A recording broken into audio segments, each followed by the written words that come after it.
Hi കൂട്ടുകാരെ, ഇത് രാജീവാണ്. എല്ലാവർക്കും സുഖമല്ലേ? ഇന്നത്തെ നമ്മുടെ റെസിപ്പി ഒരു ചിക്കൻ തോരനാണ്. അതിൻ്റെ റെസിപ്പി ആയിട്ടാണ് ഞാൻ എത്തിയിരിക്കുന്നത്. അപ്പോൾ നിങ്ങൾ ഈ വീഡിയോ ഒക്കെ ഒന്ന് കണ്ട് സപ്പോർട്ട് ചെയ്യണേ. Thank you. പാൻ ചൂടായി വന്നിട്ടുണ്ട്. അതിലേക്ക് നമുക്ക് വെളിച്ചെണ്ണ ഒഴിച്ചു കൊടുക്കാം. വെളിച്ചെണ്ണയിലാണ് ചിക്കൻ തോരൻ തയ്യാറാക്കുന്നത്.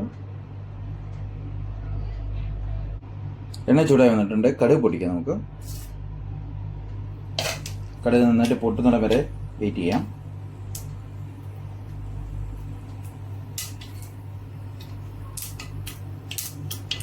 കടുക് പൊട്ടി വന്നിട്ടുണ്ട്. പച്ചമുളക് ചേർത്ത് കൊടുക്കാം.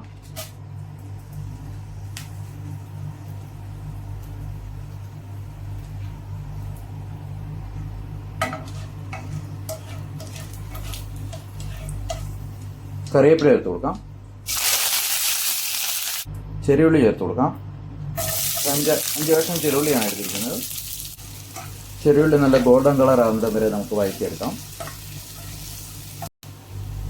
ചെറിയുള്ളി ഗോൾഡൻ കളറായി വന്നിട്ടുണ്ട്. ഈ സമയത്ത് നമുക്ക് സവാള ചേർത്ത് കൊടുക്കാം. ഞാൻ ഒരു 1.5 മുറി സവാളയാണ് എടുത്തിരിക്കുന്നത്. ഇത് ഗോൾഡൻ കളർ ആവേണ്ട ആവശ്യമില്ല.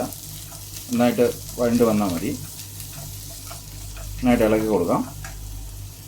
ഈ സമയത്ത് നമുക്ക് പച്ചമുളക്, വെളുത്തുള്ളി, ഇഞ്ചി ചേർത്ത് കൊടുക്കാം. ഒരു പച്ചമുളകാണ് എടുത്തിരിക്കുന്നത്, ഒരു വെളുത്തുള്ളിയാണ് എടുത്തിരിക്കുന്നത്, ഒരു കഷ്ണം ഇഞ്ചിയാണ് എടുത്തിരിക്കുന്നത്. ഇത് ചേർത്ത് കൊടുത്ത് നന്നായിട്ട് ഇളക്കി ചേർത്ത് കൊടുക്കാം.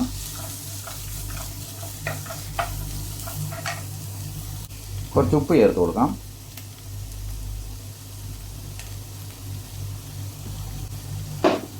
സവാള വഴണ്ട് വന്നിട്ടുണ്ട്. ഈ സമയം മഞ്ഞൾപ്പൊടി ചേർത്ത് കൊടുക്കാം. 1/2 ടീസ്പൂൺ മുളക് പൊടി ചേർത്ത് കൊടുക്കാം. നന്നായിട്ട് ഇളക്കി ചേർത്ത് കൊടുക്കാം. നമുക്ക് ഈ സമയത്ത് ചിക്കൻ ചേർത്ത് കൊടുക്കാം. നമ്മൾ ഒരു 200 ഗ്രാം ചിക്കനാണ് എടുത്തിരിക്കുന്നത്. നന്നായിട്ട് ചെറുതായിട്ട് കഴുകി വൃത്തിയാക്കി അരിഞ്ഞെടുത്തിട്ടുണ്ട്. നന്നായിട്ട് ഇളക്കി കൊടുക്കാം.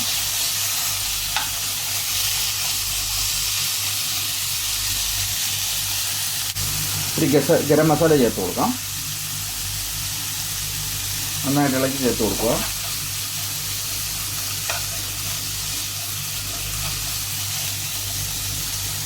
ഈ ഒരു മീഡിയം ഫ്ലെയിമിലാക്കി വെച്ചിട്ട് ഒരു 5 മിനിറ്റ് നേരത്തേക്ക് അടച്ചു വെച്ച് വേവിക്കാം.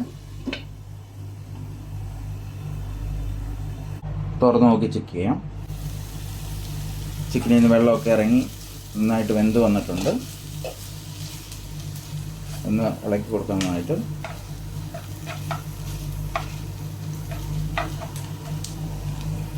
ഈ സമയത്ത് നമുക്ക് തേങ്ങ ചേർത്ത് കൊടുക്കാം. തേങ്ങാപ്പീര ചേർത്ത് കൊടുക്കാം. തേങ്ങാപ്പീര ഒന്ന് ഇളക്കി ഇട്ടിട്ട് അടച്ചു വെച്ച് വീണ്ടും ഒരു 2 മിനിറ്റ് വേവിക്കുക. ഇപ്പോൾ തീ കുറച്ച് ഫ്ലെയിം കുറച്ച് വെക്കണം. തുറന്ന് നോക്കി ചെക്ക് ചെയ്യണം. ഈ സമയത്ത് നമുക്ക് ഇച്ചിരി കുരുമുളക് പൊടി ചേർത്ത് കൊടുക്കാം. വീണ്ടും ഒരു 30 സെക്കൻഡ് ഒന്ന് അടച്ചു വെച്ച് വയ്ക്കാം. ഈ സമയത്ത് നമുക്ക് നന്നായിട്ട് ഇളക്കി ചേർത്ത് കൊടുക്കാം. നമ്മുടെ ചിക്കൻ തോരൻ റെഡിയായി വന്നിട്ടുണ്ട്. നന്നായിട്ട് ഇളക്കി ചേർക്കുക. ചെറുതായിട്ടൊന്ന് പ്രസ് ചെയ്ത് കൊടുക്കുകയും കൂടെ വേണം.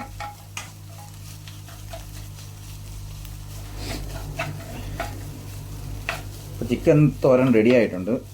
ഇതുപോലെ നിങ്ങളും തയ്യാറാക്കാൻ ശ്രമിക്കുക. വീഡിയോ ഇഷ്ടപ്പെട്ടിട്ടുണ്ടെങ്കിൽ ലൈക്ക് ചെയ്യുക, ഷെയർ ചെയ്യുക, കമൻറ്റ് ചെയ്യുക, കൂടെ സബ്സ്ക്രൈബും ചെയ്യുക. ഓക്കെ, നിങ്ങളുടെ സപ്പോർട്ടാണ് നമ്മുടെ വിജയം. Thank you.